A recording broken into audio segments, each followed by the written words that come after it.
আপনারা দেখছেন SK media 24 ঘন্টা। গণতন্ত্রের চতুর্থ স্তম্ভ হলো সত্য সংবাদ পরিবেশন করা। আই লাভ মোহাম্মদ সাল্লাম লেখার জন্য এফআইআর করেছে। প্রায় এখন পর্যন্ত 40 জনের অধিককে গ্রেফতার করেছে। প্রায় 21-এর অধিক এফআইআর হয়েছে সারা দেশ জুড়ে এই 3টে রাজ্যে। 1350-এর উপরে মানুষের নামে অভিযোগ করা হয়েছে। তার প্রতিবাদে আর্টিকেল 25-কে ভায়োলেট করছে, সরাসরি আঘাত দিচ্ছে। এই প্রতিবাদে মির্জা আব্বাস সিদ্দিকীর নেতৃত্বে ফুরফুরা শরীফ আহলে জামাতের ডাকে একটা প্রতিবাদ মিছিল ছিল, ধিক্কার মিছিল ছিল। সেই ধিক্কার মিছিলে আমিও দিয়েছি। সংবিধানকে রক্ষা করতে হবে। একদিকে যেমন মুসলিম সম্প্রদায়ের উপর একটা আঘাত দিচ্ছে, ঠিক তেমনই সত্য কথা সংবিধানের 25 নম্বর আর্টিকেলে এরা ধ্বংস করছে। সংবিধানের 25 নম্বর আর্টিকেলে উল্লেখ করা আছে যে আপনি ধর্মচারণ কি করবেন সেটা বেছে নেবার আপনাকে ক্ষমতা দিয়েছে। আপনি ধর্মীয় আচার অনুষ্ঠান করবেন তার স্বাধীনতা দিয়েছে, এবং ধর্ম প্রচারেরও স্বাধীনতা দিয়েছে আর্টিকেল 25। সেটাকে এই বিজেপি পরিচালিত সরকারগুলি আক্রমণ করছে। শুধু তাই নয়, তার সাথে সাথে পশ্চিমবাংলায় সংখ্যালঘু দরদি সরকারেরও নগ্ন চিত্রটা আপনাদের সামনে তুলে ধরতে চাই। ঈদে মিলাদুন নবী মজলিসে জলসায় আসার কারণে প্রচুর মানুষের বাড়ির লাইন, তার বিদ্যুতের তার কেটে দিয়েছে, মারধর করেছে, ইভেন বলেছে যে অভিযোগ করলে তোদের বাড়ি বুল্ডোজারতে ঘুরিয়ে দেওয়া হবে। এই পশ্চিমবাংলায় ক্যানিং পূর্বে যেখানকার বিধায়ক নটোরিয়াস ক্রিমিনাল মমতা ব্যানার্জি যাকে সার্টিফিকেট দিয়েছে তুই ঘুমবাদী, সেই শওকত মোল্লা, তারই প্রতিবাদে আজকে একটা ধিক্কার মিছিল ছিল। প্রচুর মানুষজনের সমাগম হয়েছিল, আমিও সেই মিছিলে পা মিলিয়েছি।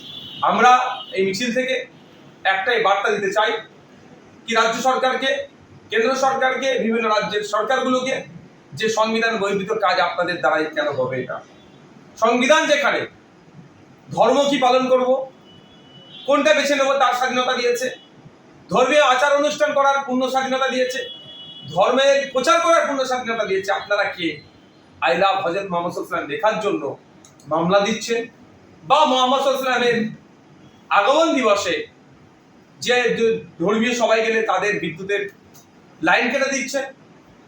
এটাও বার্তা আমরা দিচ্ছি যে এটা আমরা মেনে নেব না। সংবিধানকে রক্ষার জন্য সমাজের সমস্ত স্তরের মানুষকে নিয়ে ঐক্যবদ্ধভাবে আমরা লড়াই করব। এই যে আপনি বললেন যে ক্যানিং পূর্ব বিধানসভায় তার কেটে দেওয়া হচ্ছে কারেন্টের, আমরাও ক্যানিং পূর্বর বাসিন্দা, কিন্তু এরকম আমরা শুনেছি, কিন্তু কাউকে আগে এসে অভিযোগ করতে শুনি। তাহলে অভিযোগ না করলে তো একদম প্রশ্নটা দারুণ কোশ্চেন আপনি করেছেন। অভিযোগ গুটি কয়েক মানুষ করেছে।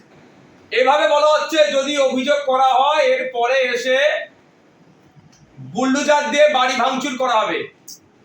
বলা হচ্ছে যদি এরপরে কেউ অভিযোগ করে এই বিষয়টাতে তাহলে তাকে এখানে থাকতে দেওয়া হবে না। সেই জন্য তারা নিঃশব্দে অত্যাচারকে স্বীকার করে নিচ্ছে। আপনি অভিযোগের কপি আমার কাছে আছে, চাইলে আপনাকে দিয়ে দেবো।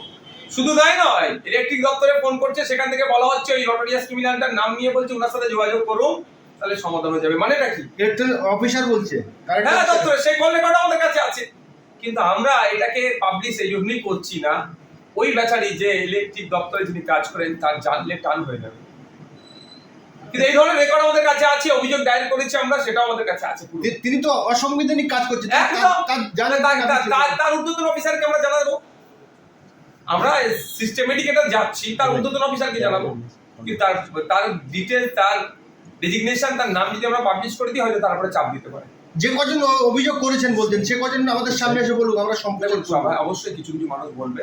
ধরুন আমি আবারও বলছি, মানুষকে এই ধরনের এটা আপনি একটা পার্ট, আর একটা পার্ট ভাবুন যে মানুষকে কোন জায়গায় দান করিয়ে রেখেছে।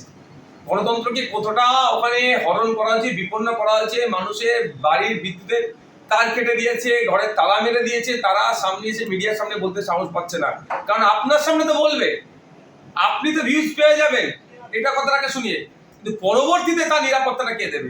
যদিও আমি প্রসঙ্গ করবে বলছি, আমি আপনাকে অপমান করছি না, আমি বলছি যেটা আমি বললাম অমুকের নামে বাড়ি তার কেটেছে, আমি তো এখান থেকে বলে দিলাম। তারপরে পরবর্তীতে যে আক্রমণটা নেবে আসবে ওরা করে, সেটা কি আমরা সামলাতে পারবো?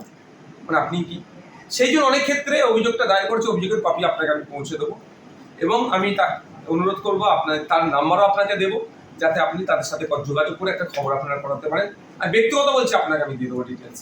ভাইজান এই যে আজকে যা ফুল প্রদর্শনের মিছিল দেখলাম, এই মিছিল কি পরবর্তীকালে আমরা কলকাতাতে দেখতে পাওয়া যাবে? দেখুন, বিভিন্ন সময় বিভিন্নভাবে হবে, সেটা আমাদের পিজেদ আব্বাস সিদ্দিকী ভাইজানের নেতৃত্বে প্রকাশিত আরেকজন তিনি আমাদের ডাকে হচ্ছেন, তিনি সর্বেশ্বর, তিনি যেখানে ডাকবেন আমাদেরকে সেখানে যেতে হবে।